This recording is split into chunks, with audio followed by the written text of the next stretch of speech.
안녕하세요. 저는 결혼식을 앞둔 신부였습니다. 제가 33살이 되도록 결혼도 안 하고 있자 저희 부모님이 만나라고 성화를 해서 만난 사람이 지금 파혼을 결심하게 된 남친입니다. 요즘 세상에 부모님이 만나라고 해서 만나고 결혼까지 결심한 사람이 어디 있냐고요? 제가 늦둥이로 태어나서 위로 오빠 둘 모두 결혼한 지 꽤 되었거든요. 부모님 나이도 꽤 있으시고 해서 더 나이가 들기 전에 시집가라고 하도 애를 태우시니 그 성화에 밀려서 어쩔 수 없이 만났어요. 저의 절친 두 명도 아직 미혼이라 쿵짝이 잘 맞아서 외롭지도 않았고 직장도 짱짱하고 부모님 집에서 편히 밥아도 먹고 차곡차곡 적금 통장 불려가며 한창 재미나게 살고 있었죠. 그래서 별로 결혼 생각도 하지 않고 살았습니다. 기혼인 회사 언니들 보면 사는 게 별로 좋아 보이진 않더라고요. 그런데 저희 부모님은 제가 무슨 짐짝인 것 마냥 빨리 결혼을 보내버리고 싶어 하셨습니다. 사실 전 혼자 어떻게 잘 살아볼까 하는 생각 중이었는데 저희 부모님도 나이가 많으셔서 언젠가는 누군가 돌봐드려야 했고 솔직히 두 오빠들이 있어도 믿음이 가지 않아서 최대한 부모님 곁에서 챙겨드리고 싶은 마음도 있었습니다. 그렇지만 어떻게 합니까? 제가 시집 가는 게 소원이라는데 노력은 해봐야죠. 사실 그동안 부모님 지인들을 통해서 소개팅을 여러 번 받았습니다. 기본적으로 조건들은 다 좋았어요. 그 중에 만난 사람 중에 한 명이 지금의 남친이었습니다. 남친은 나이가 저보다 한 살이 어렸는데 사형제 중에 막내였어요. 한 6개월 정도 가까이 사귀다가 자연스럽게 결혼말이 오고 갔습니다. 이미 양가 어른들께서는 결혼을 서두르셔서 결혼은 생각보다 빨리 진행이 되는 듯 했습니다. 상견례도 마치고 결혼식 날짜가 잡히자 남친이 계모임 하는 곳에 저를 데리고 갔어요. 계원이 모두 12명이라고 했는데 참석한 숫자는 10명 정도 되어 보였죠. 같은 회사, 같은 기술직들끼리 하는 계모임이었습니다. 결혼한 계원은 부부가 함께 참석하는 모임이었기에 조금 기대가 되었습니다. 누구나 다 아는 공기업이라서 회원들과 친하게 지내면 좋을 것 같다는 생각이 들었고 평소에 함께 할 수 있는 분들에게 첫인사하는 자리라서 나름 신경 써서 단정하게 차려입고 남친 따라갔어요. 다들 미리 와서 저희 커플을 기다리고 있더라고요. 생각보다 부부가 동반으로 오신 분들이 많아서 놀랐어요. 결혼을 다들 많이 하셨더라고요. 밤늦게들 맞이해 주시고 분위기도 화기애애하니 보기 좋았죠. 여자들끼리도 통성명하고 결혼 축하도 미리 받고 저희 커플이 그 모임의 주인공이 되었어요. 식사를 마치고 2차를 호프집으로 이동했고 2차부터가 이 개모임의 시작이라고 하더라고요. 거기 총무인 듯한 분이 오늘의 주인공이라면서 절대 빠지지 말고 끝까지 가셔야 한다고 강조하셨습니다. 저는 그냥 멋모르고 네 하고 대답했어요. 그러자 남친은 오늘은 처음 인사하는 거니까 봐달라고 개원분들에게 말을 해서 도대체 몇 차까지 가길래 그러나 하고 옆에 있는 기혼인 와이프 한 분께 물어봤어요. 그러더니 적당히 2차 중간에 빠져나가라고 하더라고요. 나를 세고 술 마신다고 하면서 적당히 집에 가래요. 더 가면 안 된다고 했어요. 그래서 가실 때 저랑 함께 가자고 약속했어요. 결혼할 남친 계모임에 처음 신고식한 자리에서 눈치 없이 분위기 깨고 싶지 않았고 적당히 분위기를 맞춰주려고 했습니다. 저희 커플을 가운데 앉혀두고 어떻게 만났는지, 학교는 어디에 나왔는지, 결혼은 정말 하는 건 맞냐고 등등. 농담 섞어가며 재미나게 질문들을 해주고 답하느라 시간 가는 줄 몰랐습니다. 어느새 술 기운도 조금 돌았는지 술에 약한 남친은 얼큰하게 취한 듯 했어요. 남친은 맥주 500cc 반잔만 마셔도 취해서 쓰러져 자는 사람인데도 그걸 알면서도 개원 친구분들이 결혼 앞두고 축하주는 마셔야 한다면서 자꾸 권해서 소맥을 컵 2잔이나 마시게 하더라고요. 남친이 꽤 걱정이 됐어요. 저는 워낙 술에 강해서 웬만해서는 잘 취하지 않습니다.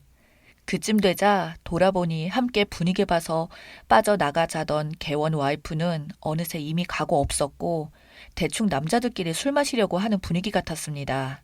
그래서 남친이 술이 약해서 이만 함께 가봐야겠다고 말하고 일어날 참인데 총무분 한 분이랑 모두들 절대 안 된다며 오늘 누구를 위한 자리인데 주인공이 벌써 빠지냐며 안고 없는 찐빵이라면서 도망치지 말라고 끝까지 가야 한다고 손사래를 치더군요.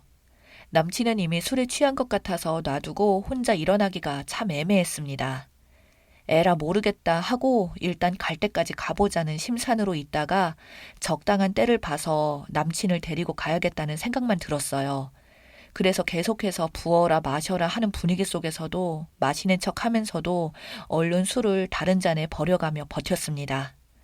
그러다가 개원 중 한 명이 농담도 섞어가며 분위기를 주도해 가는 듯 했는데 갑자기 저한테 남친이 결혼할 여자라며 데리고 온 게 이번이 세 번째라고 하더군요.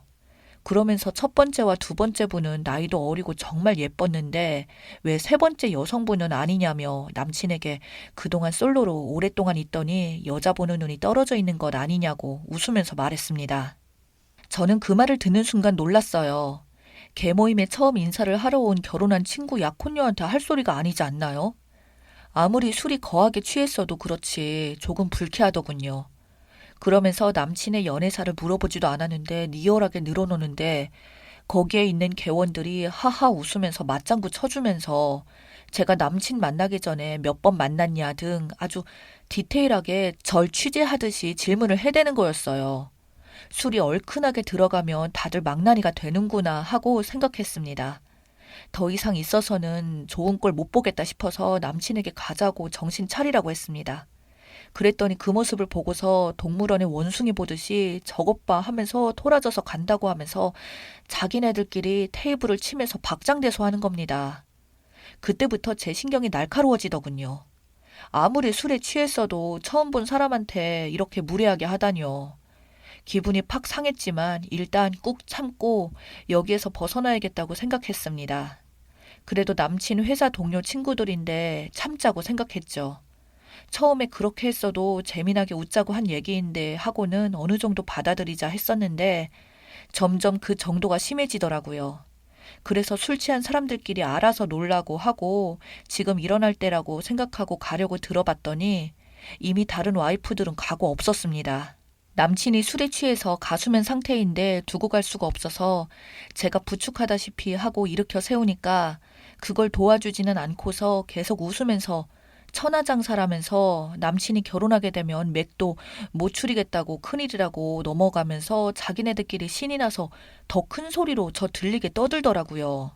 그러면서 거기에 있던 개원 중 한 사람이 아, 이거 얼굴은 못생겼는데 힘은 장사네 라고 했어요. 갑자기 열이 솟구치는 것 같았습니다. 나도 모르게 그 소리를 듣자마자 남친을 부축해 가고 있다가 냅다 던져버리고 돌아봤습니다. 내가 세상에서 제일 싫어하는 말이 바로 얼굴 못생겼다라는 말인데 너 오늘 잘 만났다라는 표정으로 말했어요. 어떤 자식이야 방금 입 놀린 놈이?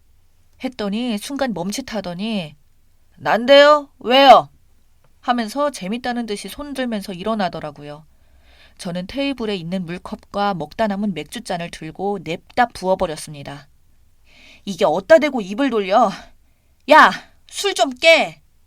그리고 술 취해서 제대로 분간도 못하는 남친 사진을 찍어서 남친 어머니에게 보내서 망나니 아들 여기 있으니 챙겨가세요 하고 문자 보냈습니다.